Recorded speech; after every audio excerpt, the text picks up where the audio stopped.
នេះគឺជាសកម្មភាពក្នុងការទម្លាក់ឡាន Toyota Proof Option 4 ដំបូលសូឡាជូនអតិថិជន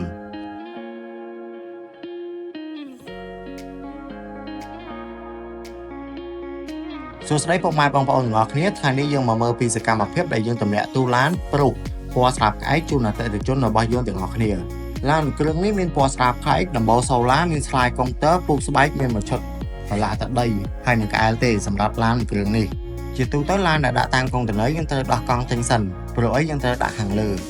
ដោយដែលបងប្អូនបានឃើញហើយសភាពខាងក្នុងឡានគឺមានតែក្អែលឬដីជាប់កាន់តែប៉ុណ្ណោះយើងធានាទៅលើសំណុំឡានភិនភាគឡានរបស់យើងច្បាស់តែម្ដងគឺយើងមិនយកឡានណាដែលមានប្រវត្តិ accident damage salvage car ឬ water damage car ដើម្បីដាក់ជូនអតិថិជនរបស់ពួកយើងទេ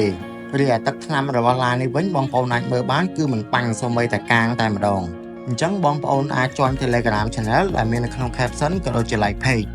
ឬមកប្រឹក្សាយោបល់ផ្ទាល់បានដែលពួកយើងមានទីតាំងស្ថិតនៅផ្លូវម៉ុងរទ្ធីជាប់បរិយាពេញហួត Quarteria បើសិនបងប្អូនចង់បានឡានមិនថាឡានជាប្រភេទអ្វីបងប្អូនអាចកម្មង់ជាមួយពួកយើងបានធានាច្បាស់លាស់ទៅលើសំណុំឡានភិនភាគឡានការដឹកជញ្ជូន